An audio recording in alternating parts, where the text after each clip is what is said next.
Assalamualaikum warahmatullahi ta'ala wabarakatuh. Alhamdulillahilladzi arsala rasulahu bil huda wa dinil haqqil yudhiru 'alad dini kullih walau karihal musyrikun. Asyhadu an la ilaha illallah wahdahu la syarikalah arsalahu kafatan ilan nas basyiran wa nadhira wa hadiyan ilal haqqi wa sirajan munira. Fa shalawatullahi wa salamuhu alaihi wa ala alihi wa sahbihi ajma'in, amma ba'd. Falaqad qala Allahu ta'ala fil Qur'anil Karim, a'udzu billahi minasyaitonir rajim. Bismillahirrahmanirrahim.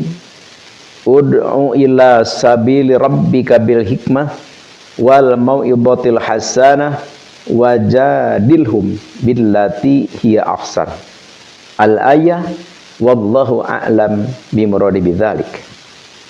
Wa qala nabiyyu sallallahu alaihi wasallam, i'til ma'ruf waztanibil munkar wangdur ma yu'jibuka udhunaka.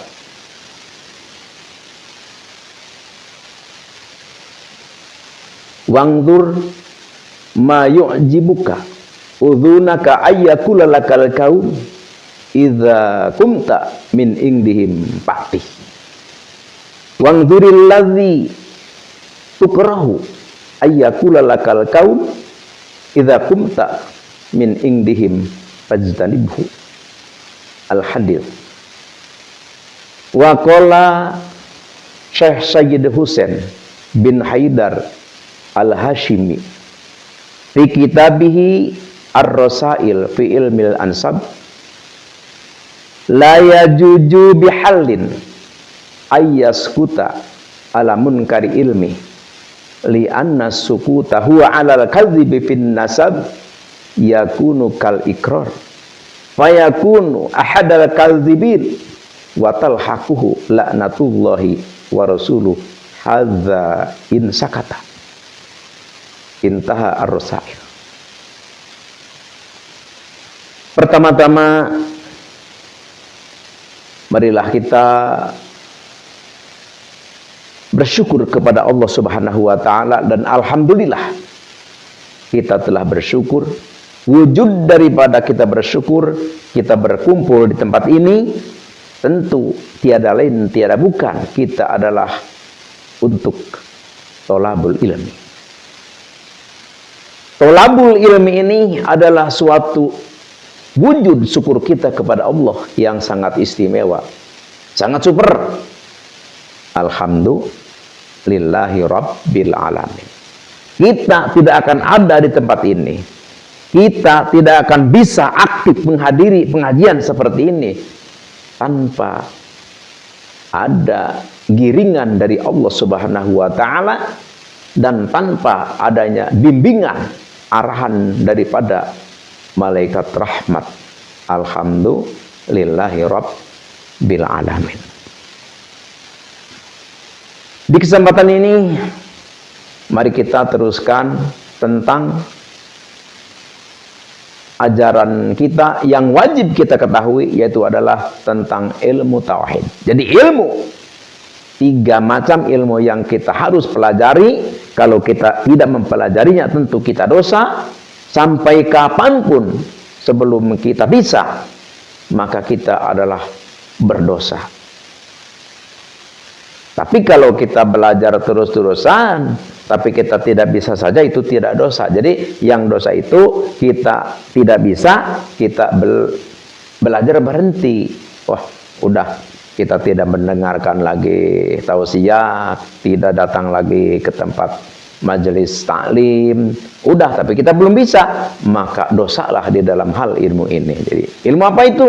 Yaitu ilmu tauhid, fikih dan tasawuf. Jadi sekarang kita meneruskan pelajaran tauhid, yaitu sifat 20 itu.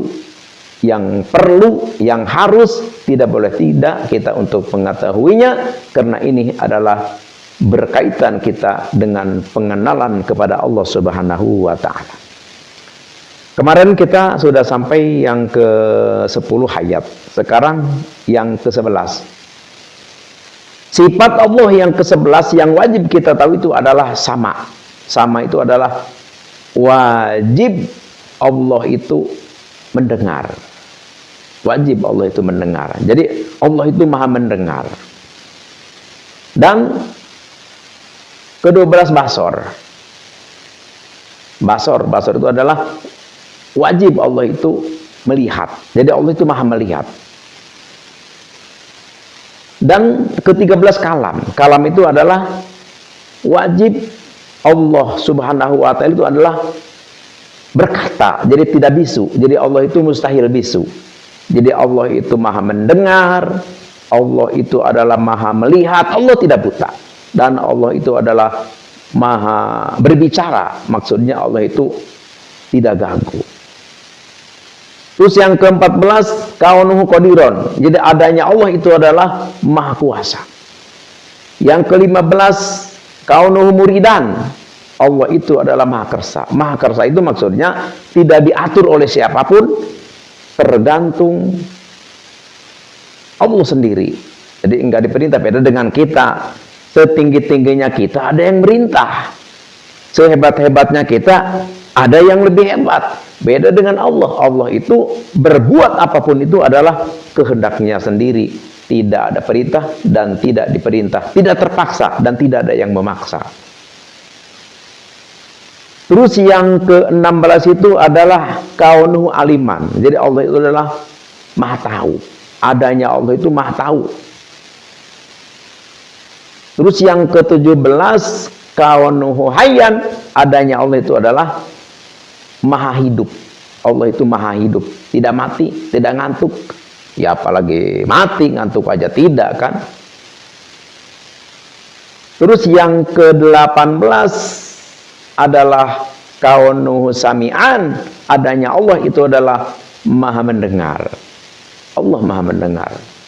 Kita tidak bersuara pun Allah mendengar. Mata suara hati kita Allah mendengar. Jadi Allah itu maha mendengar.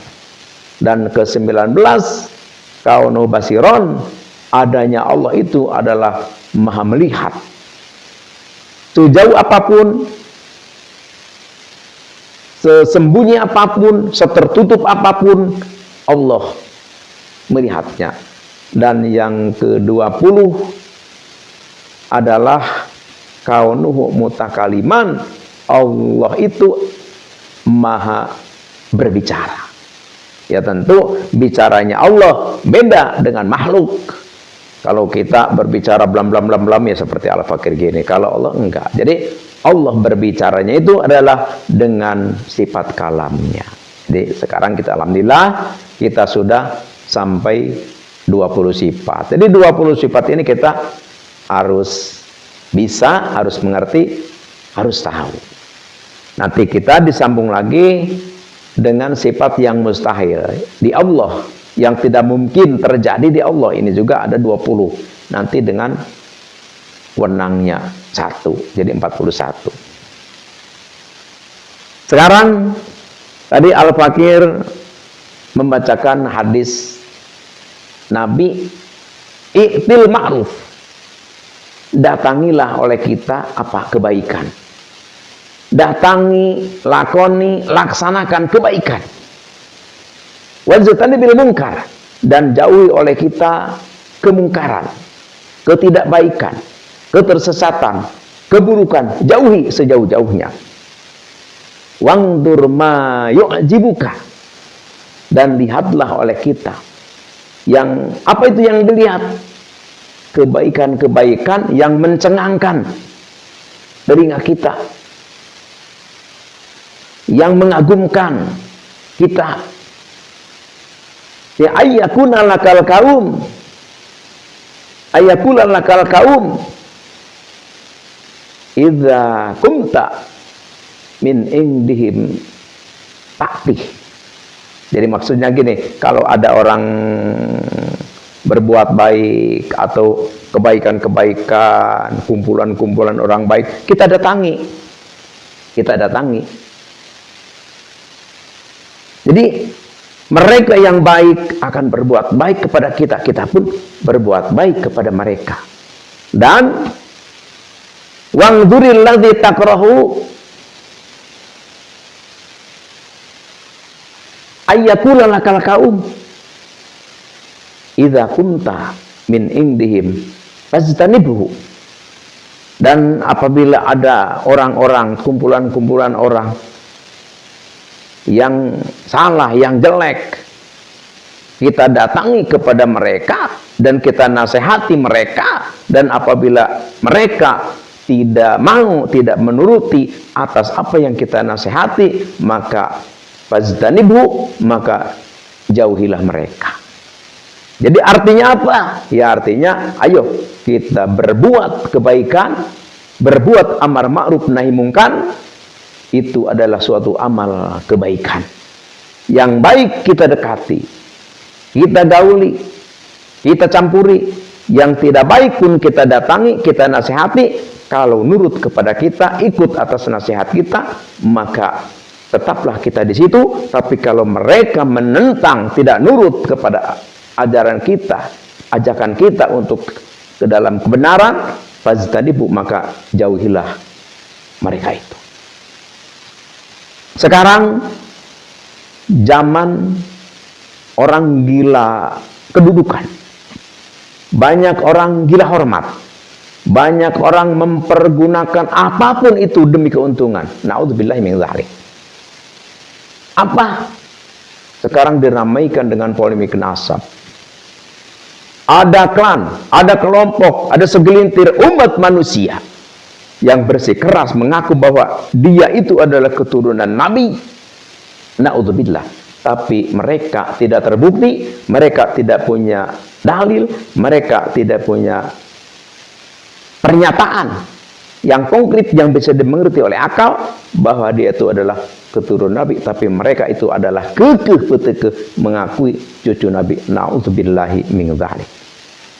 Terus apa keharusan yang harus kita lakukan terhadap orang seperti itu?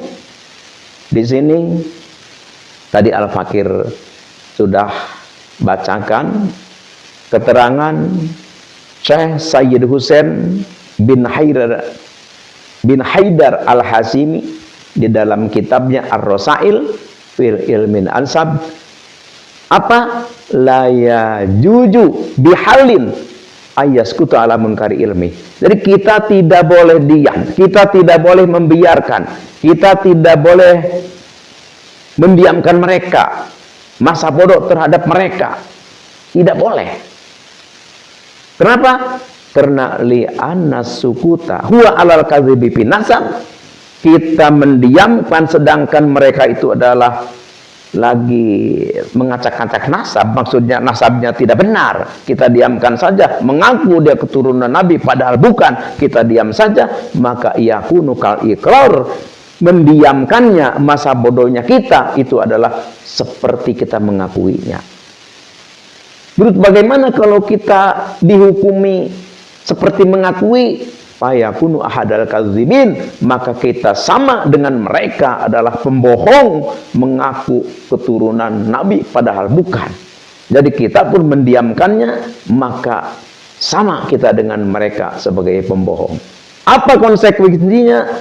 Watal haku laknatullah wa rasuluh, maka kita dilaknat oleh Allah dan Rasulnya. Hadza insakata, ini hanyalah cuma diam, tidak memperdulikan. Masa bodoh, udah dia ini benar untuk dia, salah juga untuk dia. Kita bilang begitu. Justru diamnya kita, tidak perhatiannya kita, masa bodohnya kita, tidak memperdulikan kepada mereka yang berbuat kesalahan, maka kita dilaknat oleh Allah dan Rasulnya. Na'udzubillahi min dzalik. Di sini mereka yang mengaku keturunan Nabi, yang mengaku cucu Nabi, yang mengaku dzurriyyah Nabi, tapi justru mereka adalah na'udzubillahi min dzalik. Perbuatan-perbuatan mereka yang diperbuat di Nusantara ini khususnya, ya mungkin umumnya di dunia. Ajaran-ajaran mereka, nasihat-nasihat mereka, doktrin-doktrin mereka yang tidak sesuai dengan aturan-aturan Nabi Muhammad SAW yang tertera di dalam al-hadis, juga yang diterangkan oleh ulama di dalam kitab-kitab ulama. Oleh karena itu, kita jangan diam, kita jangan masa bodoh, nasihati mereka, beri peringatan mereka, beritahu mereka, sadarlah kalian, hei para habib, kalian adalah bukan cucu Nabi, kalian adalah bukan duriah Nabi, dan nasab kalian tidak jelas. Dipinta kitab kalian tidak memberi, disuruh tes DNA kalian tidak mau. Oleh karena itu, kami tidak benci, kami sayang. Kami tidak membenci, sama sekali tidak. Dan kami tidak ada niat jahat, tidak. Kami cinta kepada kalian, hei para habib. Jangan sampai kalian dibenci, dilaknat oleh Allah Subhanahu wa taala karena mengaku yang memang bukan haknya. Oleh karena itu, ayo sadar dan kita bersama melangkah menuju ridha Allah Subhanahu wa taala. Oleh karena itu, sekali lagi, kami tidak membenci, dan kami tidak benci, dan kami ingin berjalan, melangkah bersama demi menggapai ridha Allah Subhanahu wa taala. Oleh karena itu, semoga Allah memberikan hidayah kepada kita semua. Semoga Allah Subhanahu wa taala dengan adanya ini memberi kepada kita banyak ilmu, banyak wawasan, dan banyak kebaikan di dalam hal polemik ini. Sekian demikian, terima kasih. Mohon maaf atas salah dan hilaf. Al-afu minkum. Wabillahi taufiq wal hidayah. Wassalamualaikum warahmatullahi wabarakatuh.